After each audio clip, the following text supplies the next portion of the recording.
My husband, with whom I have been in love for 9 years, has lost his memory and thinks he has a white moonlight that he loves but cannot have. I originally thought that Zachary was just confused in his memory and had placed our past memories on a fictional white moonlight. Later, I realized that I was extremely wrong. This is the 4th time I have been driven out of the ward by him after Zachary's car accident. The white door made a loud noise. The wooden door panel stopped just in front of my nose. Although it didn't touch me, it was like being slapped hard. Several people standing outside were whispering. Charlie came up and gently persuaded me, "Sister-in-law, Zachary's memory is a bit chaotic now and his emotions are not stable. Don't be angry." I tidied up the stray hairs at my temples and sighed softly. "I'm not angry. I just don't understand." After losing his memory, Zachary is gentle and polite to everyone, but when he sees me, he is like an enemy. Even if he hates me because of the white moonlight that he loves but cannot have in his heart, it wouldn't go so far. I gave the thermos bucket in my hand to Charlie. "Give this to him later. If he still refuses to eat it, just throw it away." Charlie took it, still hesitating. "Sister-in-law. It's okay." I showed a smile. "When he remembers, let him compensate me fully." On the day Zachary had a car accident, I was abroad. I rushed back overnight, but all I received was his cold face. When I arrived at the hospital, it was midnight. The lights in the corridor were a bit dim.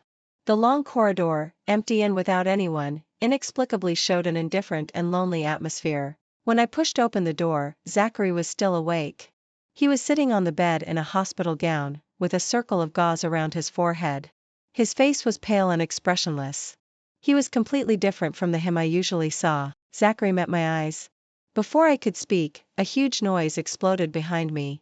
A black object flew past me and landed on the wall. My heartbeat accelerated. Then I heard my husband coldly utter a word, "Get out." Later, the doctor told me that Zachary had lost his memory. He lost his memory, but not completely.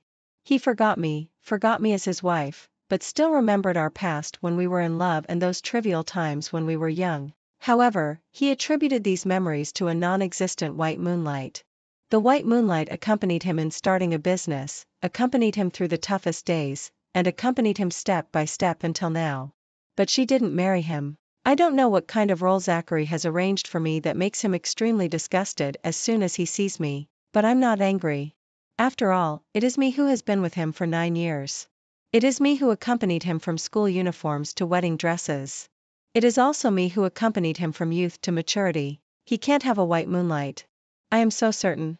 So when Serafina appeared, I thought she was just misunderstood by Zachary. My husband, with whom I have been in love for 9 years, has lost his memory and thinks he has a white moonlight that he loves but cannot have. I originally thought that Zachary was just confused in his memory and had placed our past memories on a fictional white moonlight.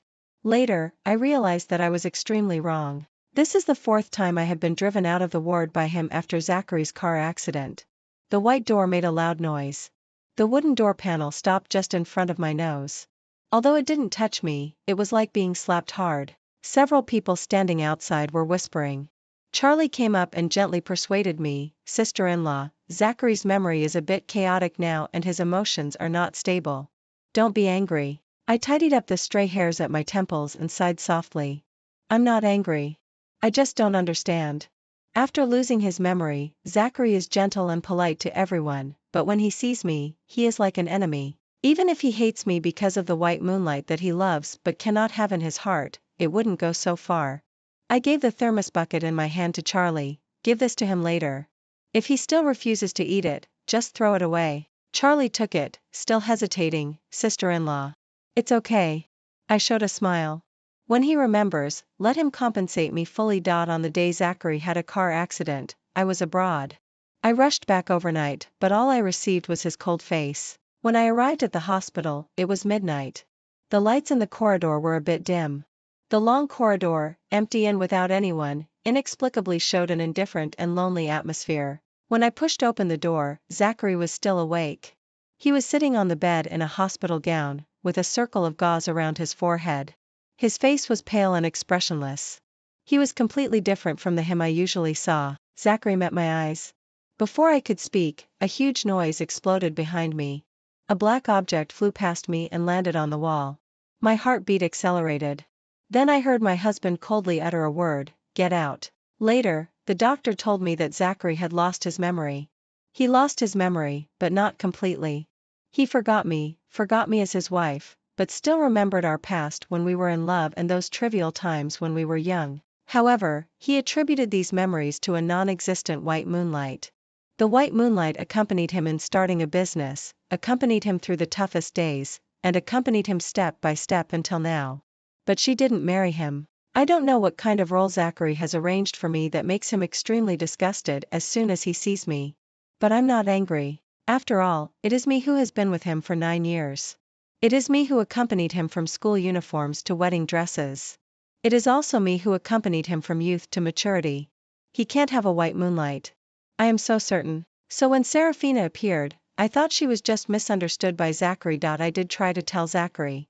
His overly sharp and cold attitude is in stark contrast to how he used to treat me. After being in love for 9 years, we hardly ever had a fight. I attribute it to Zachary's unlimited tolerance for me. Our relationship has always been very stable, even too smooth. So smooth that I firmly believe that Zachary will love only me in his life. We fell in love when we were young, and our feelings fluctuated repeatedly in the daily life. We did experience the 7-year itch, but we also got through it. 9 years is too long. So long that intertwined branches have grown between us, and there is no way to untangle them. So when my former lover faced me with a confrontational attitude, when Zachary looked at me with eyes like swords mixed with frost, rejecting me again and again, I felt an indescribable sense of depression and sadness. So I wanted to tell him, but the memories in his mind seemed to have formed their own logic. When I tried to restore the original truth of the facts, I instead disrupted his logical chain. The unbearable burden made him choose to escape. He fainted. When he woke up again, it was still the same. The doctor said that it would be best if I didn't stimulate him anymore. Take it slow. I always thought that it was because of this that Serafina had an opportunity. 1 week before Zachary was discharged from the hospital, he still refused to eat the food I made. Only his attitude was slightly softened and he would no longer directly shut me out. When we were in the same room, he was still cold. He didn't want to talk to me, so I just sat by the bed and looked at him. The gauze on the young man's head had been removed long ago. A small scar was exposed on his forehead. He leaned against the head of the bed with his eyes closed, his lips pursed into a straight line, and his brow slightly furrowed. I subconsciously reached out to smooth his brow. Zachary opened his eyes all of a sudden. I withdrew my hand, thinking that he was going to be angry again. I heard him ask, "Jocelyn, why did I marry you? Because you love me?" But I didn't say this sentence. The atmosphere in the ward suddenly became dull. The answer was on the tip of my tongue, but I was speechless. Serafina appeared at this time. She was carrying a pink thermos and pushed the door in directly. Her voice was sweet. "Zachary, I'm here." The young girl was wearing a beautiful dress. Her complexion was like a flower and her eyes were smiling, but when she saw me, she froze. I was also stunned. She looked 7% like me when I was young. I did try to tell Zachary. His overly sharp and cold attitude is in stark contrast to how he used to treat me. After being in love for 9 years, we hardly ever had a fight. I attribute it to Zachary's unlimited tolerance for me. Our relationship has always been very stable, even too smooth. So smooth that I firmly believe that Zachary will love only me in his life. We fell in love when we were young, and our feelings fluctuated repeatedly in the daily life. We did experience the 7-year itch, but we also got through it. 9 years is too long. So long that intertwined branches have grown between us, and there is no way to untangle them. So when my former lover faced me with a confrontational attitude, when Zachary looked at me with eyes like swords mixed with frost, rejecting me again and again, I felt an indescribable sense of depression and sadness. So I wanted to tell him, but the memories in his mind seemed to have formed their own logic. When I tried to restore the original truth of the facts, I instead disrupted his logical chain. The unbearable burden made him choose to escape. He fainted. When he woke up again, it was still the same. The doctor said that it would be best if I didn't stimulate him anymore. Take it slow. I always thought that it was because of this that Serafina had an opportunity. 1 week before Zachary was discharged from the hospital, he still refused to eat the food I made. Only his attitude was slightly softened and he would no longer directly shut me out. When we were in the same room, he was still cold. He didn't want to talk to me, so I just sat by the bed and looked at him. The gauze on the young man's head had been removed long ago. A small scar was exposed on his forehead. He leaned against the head of the bed with his eyes closed, his lips pursed into a straight line, and his brows slightly furrowed. Thinking that he was going to be angry again, I heard him ask, "Jocelyn, why did I marry you? Because you love me." But I didn't say this sentence. I subconsciously reached out to smooth his brow. Zachary opened his eyes all of a sudden. I withdrew my hand. The atmosphere in the ward suddenly became dull. The answer was on the tip of my tongue, but I was speechless. Serafina appeared at this time. She was carrying a pink thermos and pushed the door in directly. Her voice was sweet. "Zachary, I'm here." The young girl was wearing a beautiful dress. Her complexion was like a flower and her eyes were smiling, but when she saw me, she froze. I was also stunned. She looked 7% like me when I was young. A huge wave of panic swept over me. The fleeting thought seemed to become a reality, and a crack opened in my heart. In the next second, I saw my cold husband's eyebrows softened, his eyes and brows full of affection. He softly called her, "Serafina." Charlie's words confirmed my guess. He sat on the chair outside the ward and sighed, looking apologetic. "Yes, sister-in-law." Zachary mistook her for the previous you.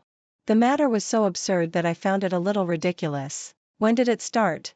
Charlie put his hand on his forehead and hesitated before replying in a low voice, "On the 5th day after Zachary's car accident. So he never ate the food I made for him. Because someone made food for him, right? So he didn't want to see me. Because his white moonlight has appeared." Anger rose in my heart all of a sudden. Zachary's rudeness these days seemed to be mocking my stupidity.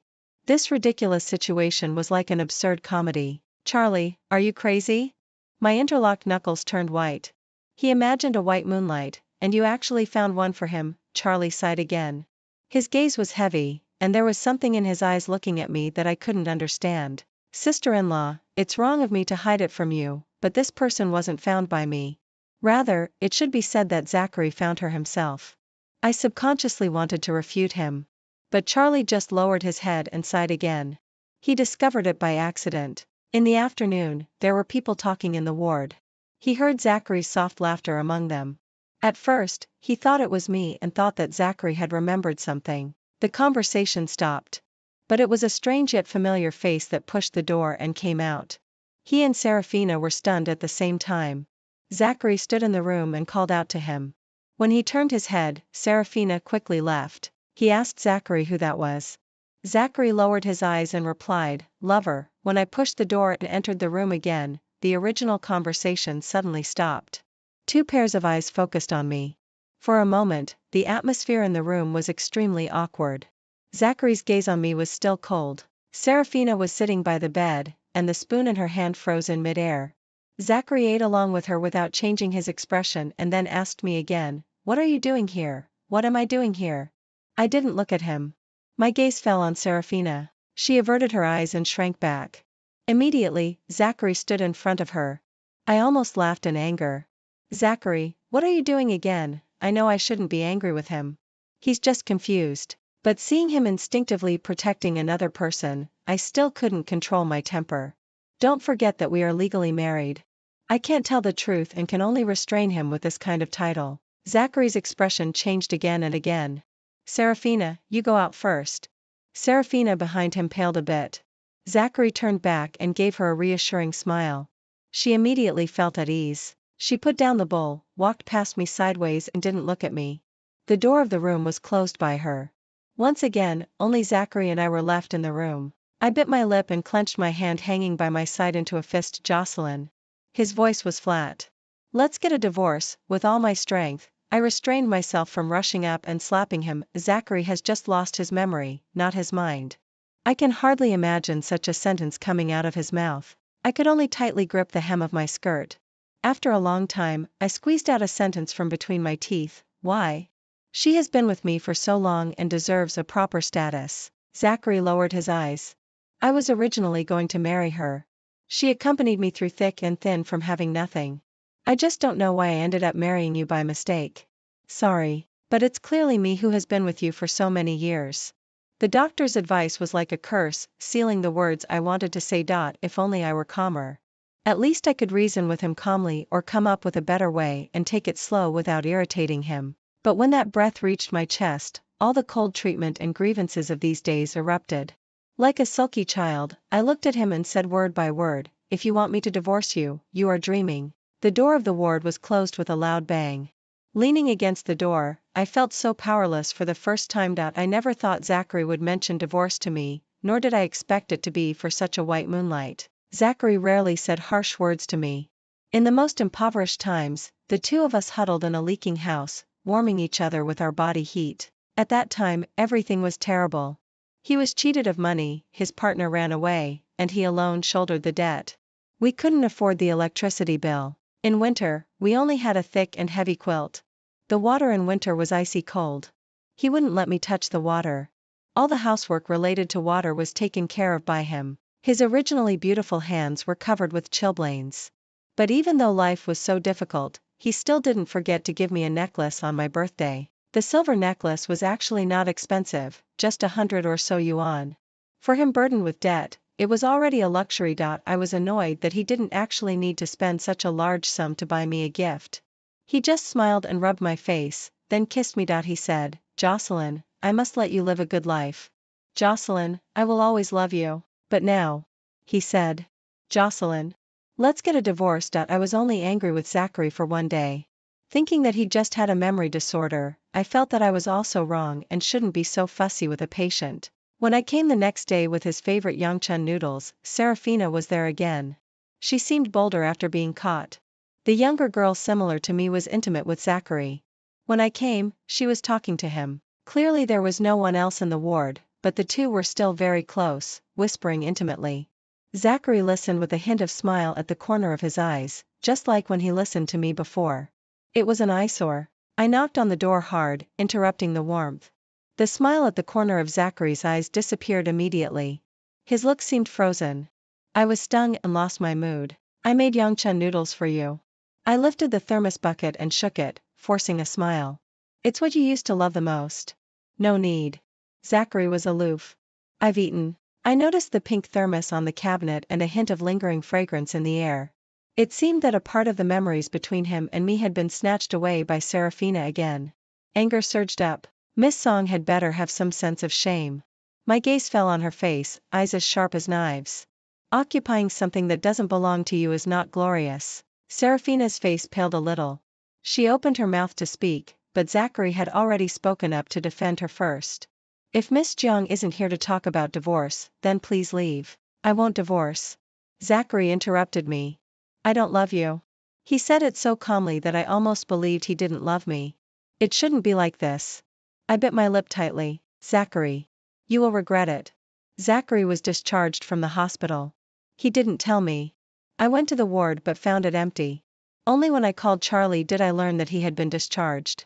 But he didn't go home. Instinctively, I wanted to call him, but there was no answer. It had never been like this before. Zachary owns a lot of properties. I searched one by one from the city to the suburbs. Finally, Charlie called me again. He spoke carefully. "Sister-in-law," Zachary called me back. "Where is he?" "He is with Serafina. As soon as Charlie sent me the address, I drove there. Serafina lives in an old-fashioned neighborhood. The wall paint is mottled, and there is a layer of accumulated dust on the door. Old and familiar. In the past when we had no money, we also squeezed into such a place." I gently knocked on the door. A cheerful female voice came from inside. "Coming." The door was opened. When Serafina saw me, she was instantly stunned. "Zachary is sleeping." The familiar form of address made me feel nauseous for a moment and unnamed anger rose in my heart. I asked sharply, "Who allowed you to call him like that?" The girl shrank back in fright at my voice and a little redness appeared faintly at the corner of her eye. Serafina lowered her head. As if mustering up some courage, she looked up and stared directly into my eyes. "Miss Jiang, Zachary loves me." "Love you?" I was almost amused to anger. "Why does he love you? For your so-called 9 years of companionship that doesn't exist? Or for your appearance just like mine when I was young?" My tone wasn't fierce. I just spoke a little louder. But it seemed that she was as timid as a rabbit. Her eyes reddened a bit more, but she still refuted me tremulously. "No. Miss Jiang, it's true that you and I do look somewhat alike, but Zachary loves me." "What can you prove with?" "Miss Jiang. Zachary and I have known each other for more than a year."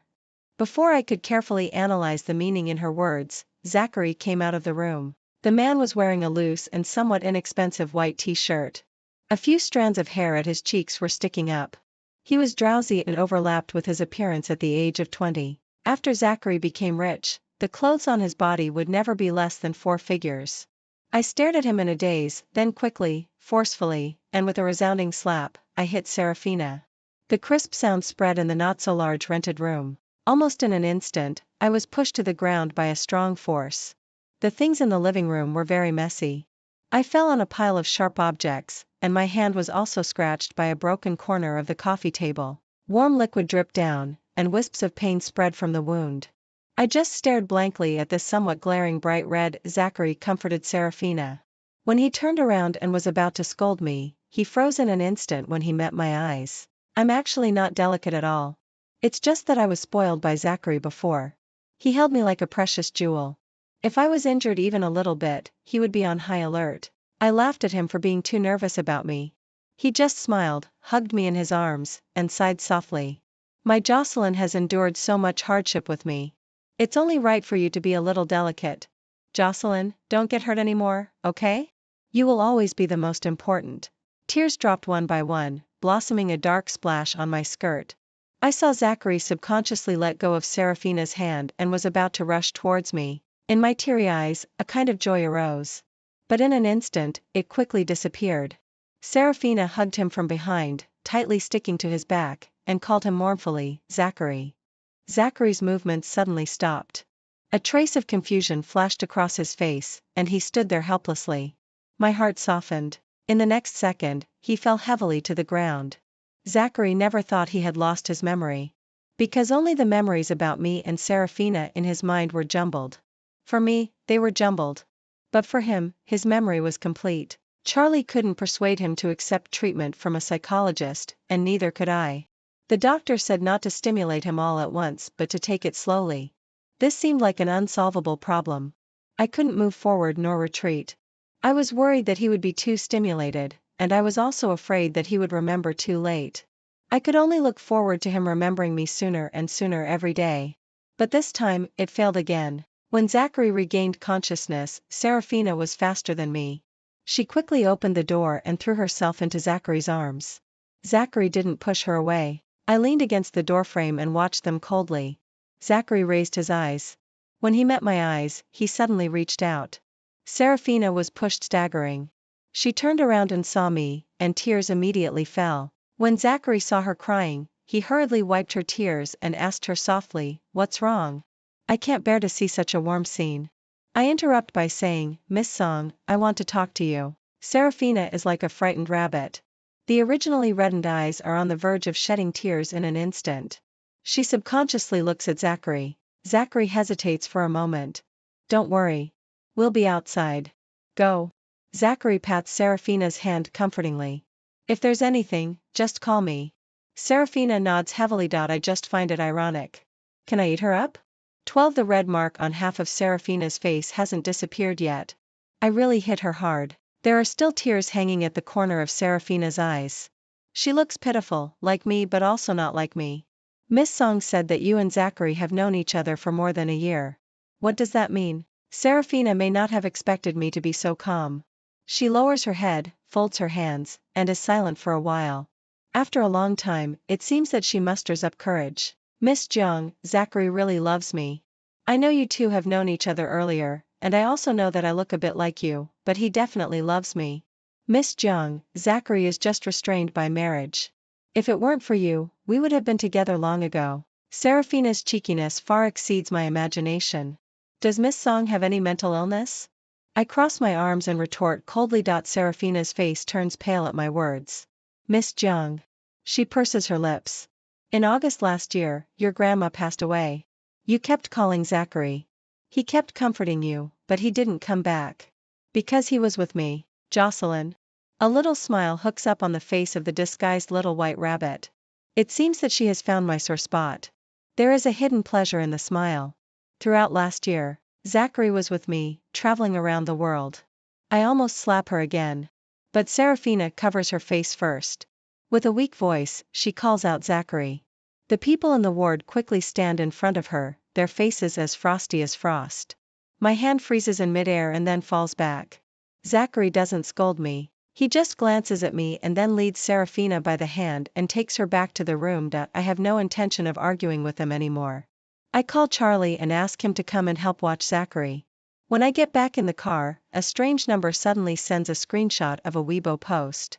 I know it's Serafina. I should find this Weibo and take a look. But there was another voice clamoring, preventing me from clicking on it.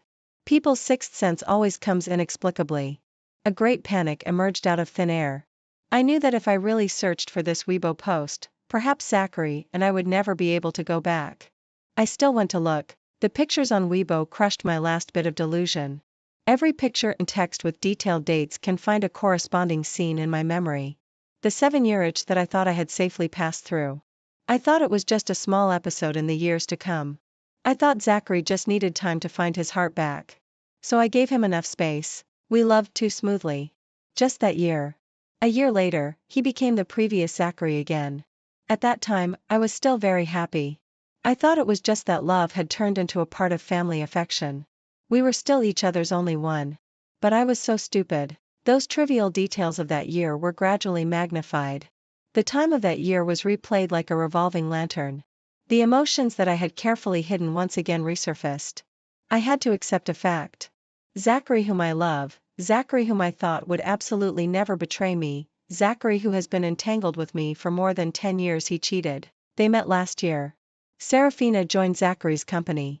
And in turn, without any work experience, suddenly became an employee favored and valued by the leader. At first, she just recorded her heartbeat for her superior.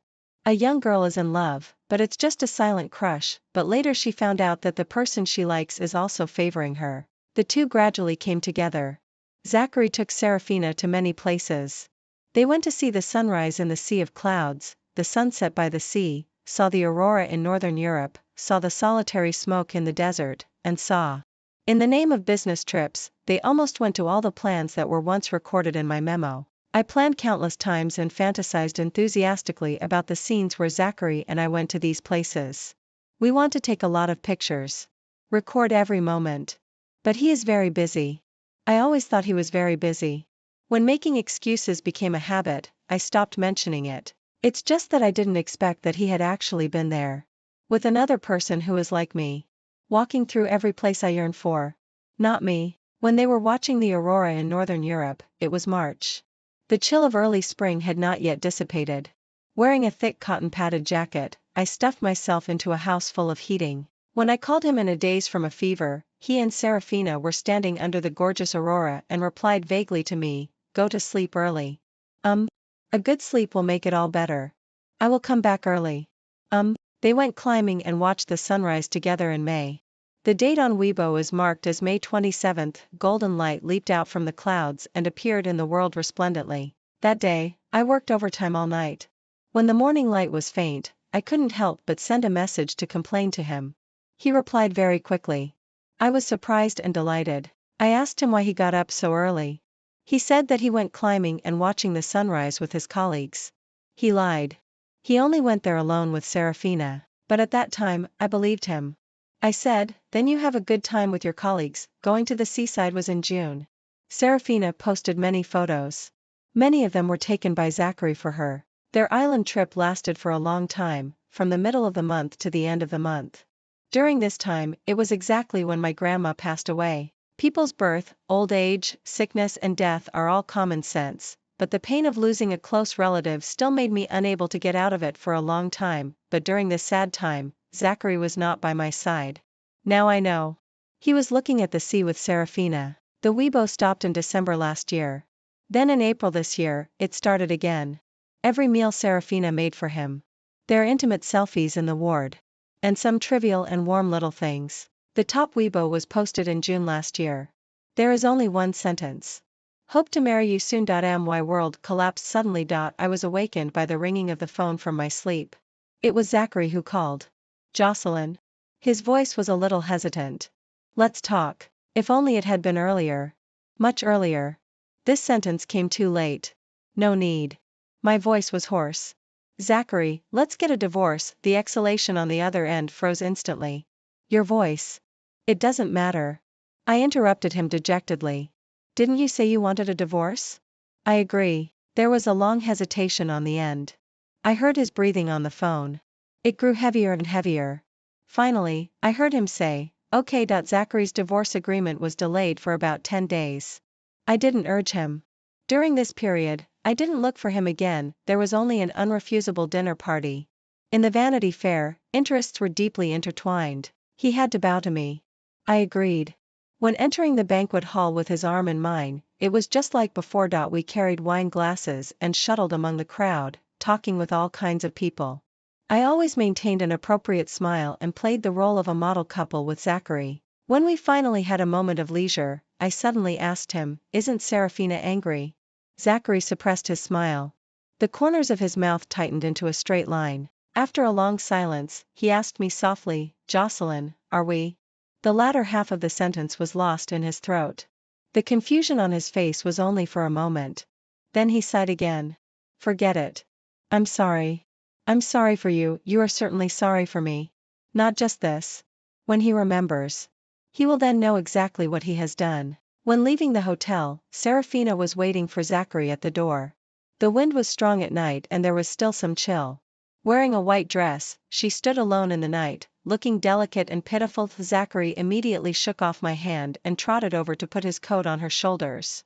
Then he held her hand and gently reproached her, but his tone was full of affection. I stood at the door and watched the two people each other under the street lamp. For a moment, it was like seeing Zachary and me a few years ago. I knew Serafina had seen me. So she curved her eyes and snuggled in Zachary's arms, wantonly showing me their intimacy. I just stood there, like a bystander, expressionless. Zachary seemed to suddenly remember that I was still there. When he looked back at me and saw my calm expression, he was stunned for a moment. I then forced a smile. "Send me the divorce agreement earlier, Zachary." He seemed to be surprised by my attitude and didn't know how to reply for a moment. I didn't look at him anymore. My gaze passed over him and landed on Serafina's face. "Miss Song." My smile deepened. "May you get what you want as soon as possible." The little white flower showed a smile. Standing behind him, for the first time, she didn't show weakness. She was swaggering and complacent. "Thank you for your blessing, Miss Jung. Zachary and I will be very happy." Zachary's complexion changed slightly. His lips moved, but still he said nothing. The second before getting into the car and opening the door, I suddenly looked back and shouted loudly, "Zachary." Just like 7 years ago, when I saw Zachary waiting for me downstairs in the teaching building after class, I shouted his name loudly across a large group of people, without any image and full of excitement. And Zachary looked back. Just like 7 years ago, except that he didn't smile at me. I didn't run towards him either. This time there was no crowd separating us. I looked at him, smiling with curved eyebrows and eyes. "Wish you lose your beloved forever." The divorce agreement was transferred by a lawyer. I don't want to see Zachary again. A few thin pieces of paper are the final ending of our entanglement for more than 10 years. The division of property didn't turn ugly. I just reminded him that he had an affair during marriage. He admitted the role of the wrong party in marriage and tried his best to compensate me when dividing property. It only took me 5 seconds to sign my name. How ridiculous. In the end, my marriage ended so suddenly because of the changes in just 1 month. Zachary and I made an appointment to go to the Civil Affairs Bureau on Monday morning. He called me again. I didn't answer. When I put it down and clicked on Weibo, I saw that Serafina's pinned post had been changed. It was replaced by a smiling face emoji. I just closed Weibo indifferently. I went very early on Monday. I came before the Civil Affairs Bureau opened. I waited from dawn to dusk. Zachary didn't come. The crowd on the street was constantly flowing. I sat in the car and looked out of the window listlessly, watching the sky gradually being dyed with rich colors. The mobile phone rang over and over again. Until the call from another contact came. Charlie's voice was with a strong panting sound, extremely anxious. "Sister-in-law, where are you? Zachary has called you many times. You haven't answered. He just had an operation. He insists on seeing you. The phone can't get through. He just ran out. I couldn't stop him. Sister-in-law, please call back." I lowered my eyes and asked softly, "Did he remember?" "Yes, Zachary fainted yesterday.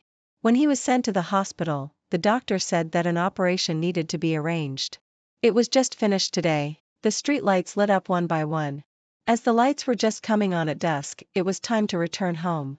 The Civil Affairs Bureau had closed its doors, and the number of people on the street was gradually decreasing. A taxi stopped in front of the Civil Affairs Bureau.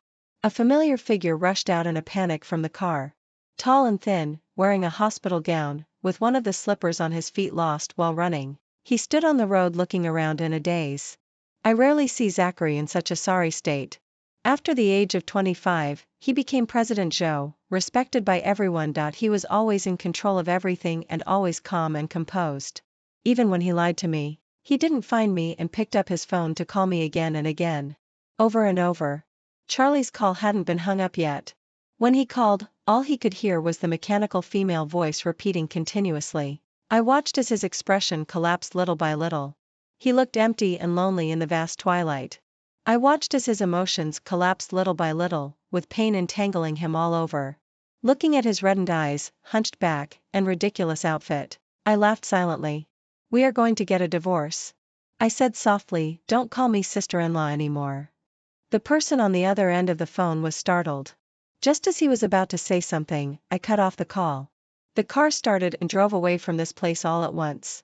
The farther away I was, the more unrestrained my happiness became. I never thought of giving Zachary to Serafina. On the contrary. I want her to never get Zachary for the rest of her life. I sent something to Zachary at just the right time.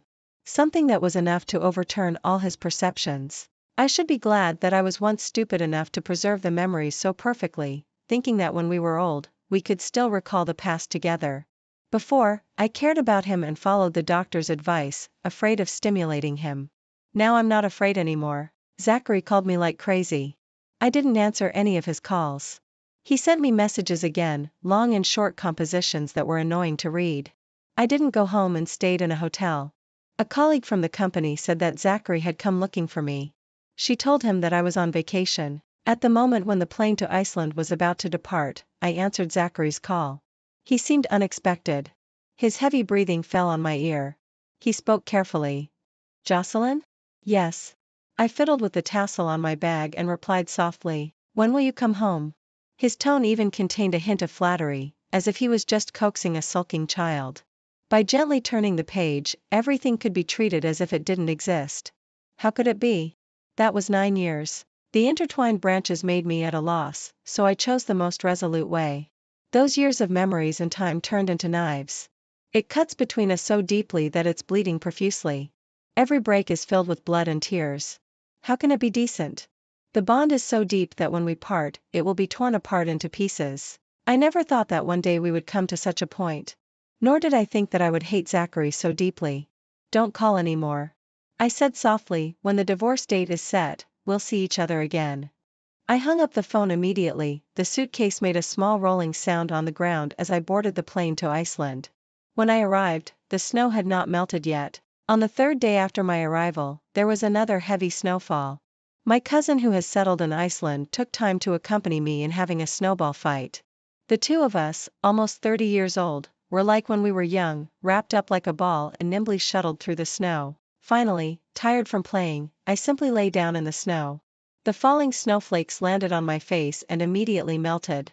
The tiny drops of water slid across my skin, cool and icy. I looked up at the falling snow. The cold air surged in from all directions, drilling into my clothes. My hands embedded in the snow were so cold that they were almost losing sensation. It was like drowning in this snowstorm. My cousin's face suddenly popped up, smiling with narrowed eyes. "Get up quickly, Jocelyn. The cookies baked by your sister-in-law are ready." I stretched out my hand. The originally delicate fingers had become red and swollen, very ugly, a bit like pig's trotters. The fine snowflakes fell on them and quickly melted. It hurts so much. It hurts so much that my eyes are sore and swollen. "Brother," I called him in a hoarse voice. "The water in winter is really so cold." Zachary dragged it out for more than 10 days. He tirelessly sent me messages and called me, begging for my forgiveness. I only answered 2 calls. The first one was from Charlie. He hesitantly called me, "Sister Jocelyn." Before I could reply, he continued, "Zachary fired Serafina. She did something wrong and no company will want her anymore. Zachary hasn't come to the company for several days. Zachary got drunk and told me a lot about you too. The things you sent him, he looks at them every day.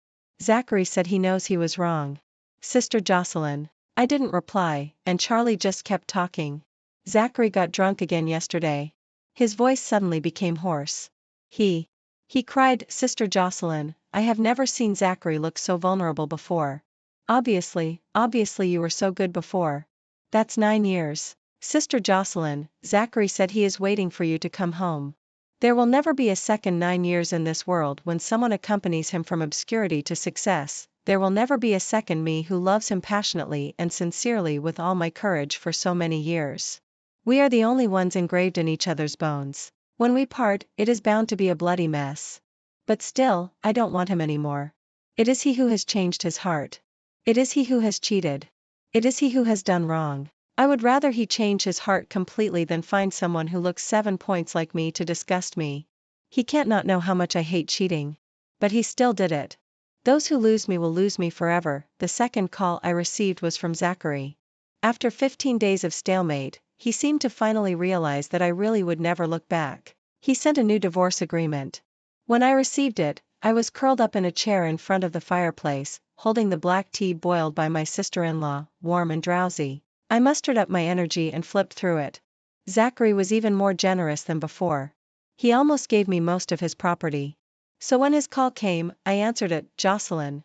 The person on the end of the phone had a muffled voice. I think he should be drunk. He probably didn't expect me to answer. His breathing paused. And very carefully, he called out again, Jocelyn. Then he called me over and over again like a fool. Jocelyn. Jocelyn. 4. Choked up while calling. Finally, I heard him ask. Jocelyn. Am I going to lose you forever? I replied softly. The day I returned from Iceland, summer was almost approaching. The sun was shining brightly and the breeze was gentle. Zachary came to pick me up at the airport. I stood outside and spotted him at a glance. He had lost a lot of weight. His face looked haggard. These days, due to excessive drinking, staying up late, and repeatedly going to the hospital, he had brought a series of illnesses upon himself. The gloom on his face hadn't dissipated. There was no trace of his once high-spirited appearance. When he saw me, his eyes lit up for a moment and then immediately dimmed. Jocelyn. Let's go directly to the Civil Affairs Bureau. I interrupted him. The procedures were completed quickly. When I got the green booklet in hand, it seemed as if a heavy burden had been lifted from me, and I suddenly felt relieved. The sunlight at the end of spring wasn't very warm, but it was very bright. So bright that it just made me feel that everything will be better in the future. That box of things sent to Zachary was also carefully examined by me one by one on the night after I read Serafina's Weibo. From high school to college. From school uniforms to wedding dresses. In just over 10 years, it was all flipped through by me in one night. I sat in front of the lamp until dawn. In our 20s, our love for each other was so abundant that it was about to overflow. But now, I don't love Zachary at all. What's the use of a short essay? Zachary. You have to be more miserable than me to count as an apology. I turned around, met Zachary's eyes, and called him softly with a smile on my brows. Zachary. Congratulations to you. You have lost your beloved forever. The last glimmer of light shattered in his eyes. His face was ashen. His face was ashen. His face was ashen. His face was ashen. His face was ashen.